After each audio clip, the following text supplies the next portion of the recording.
Nama saya Nani. Saat ini, saya dipercaya oleh masyarakat Desa Makmur untuk menjadi salah satu anggota Badan Permusyawaratan Desa atau biasa disingkat BPD.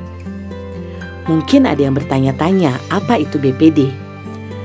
Sesuai Undang-Undang Desa, BPD atau yang disebut dengan nama lain adalah lembaga yang dibentuk sebagai wujud demokrasi dalam penyelenggaraan pemerintahan desa. Saya Intan. Sama seperti Bu Nani, saya juga dipercaya untuk mewakili masyarakat dalam BPD. Selain yang sudah disebutkan Bu Nani, yang juga perlu diketahui, BPD itu adalah lembaga independen tetapi melaksanakan fungsi pemerintahan desa. Betul Bu Intan, anggota BPD yang terdiri atas 5-9 orang merupakan wakil dari penduduk desa berdasarkan keterwakilan wilayah yang pengisiannya dilakukan secara demokratis.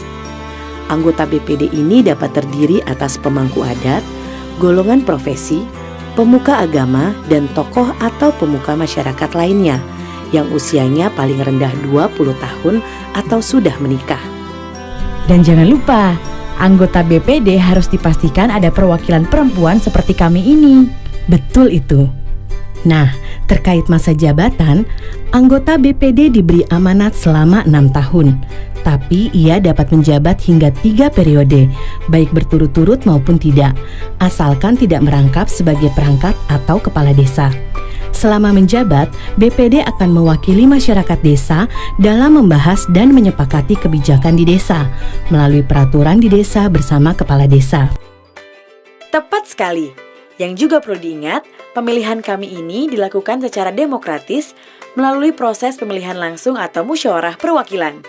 Nah, setelah pelantikan oleh Bupati atau Wali Kota, BPD melakukan rapat pertama kali untuk memilih dan menetapkan ketua, wakil ketua, sekretaris, dan ketua bidang.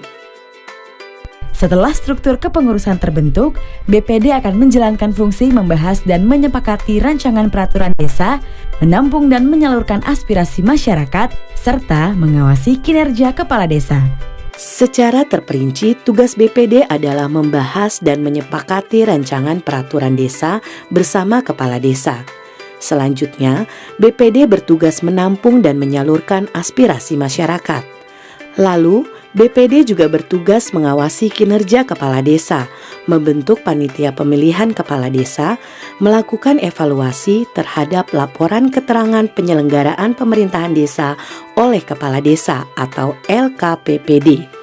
Jangan lupa, sebagai BPD, kita juga bertugas menyelenggarakan musyawarah desa yang melibatkan semua unsur masyarakat seperti tokoh adat, tokoh agama, tokoh masyarakat, dan tokoh pendidikan. Selain itu, unsur musyawarah ini juga terdiri atas perwakilan kelompok tani, nelayan, perajin, kelompok perempuan, pemerhati dan perlindungan anak, dan atau kelompok masyarakat miskin. Nah, musyawarah desa ini sendiri merupakan forum untuk memusyawarahkan hal-hal yang bersifat strategis dalam penyelenggaraan pemerintahan desa.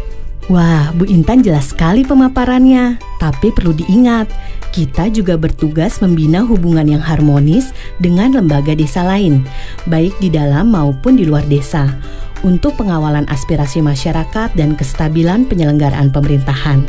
Intinya, sebagai wakil rakyat, kita harus berjuang untuk membantu menyejahterakan masyarakat desa. Betul, BPD Wakil Rakyat Desa, untuk mendukung pemerintahan desa yang demokratis menuju masyarakat yang adil, makmur, dan sejahtera.